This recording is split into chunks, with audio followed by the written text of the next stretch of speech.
Hi, welcome to this video. I'm going to guide you through how to set up a welcome bot. So go ahead to your browser and type welcome bot. And as you can see, Discord offers a welcome bot feature, right?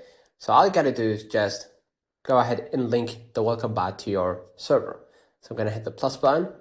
It's going to open a new page where I log in using my credentials and selected, of course, the server. Let's say the last, let's say this one, okay? And continue, give access or authorize access.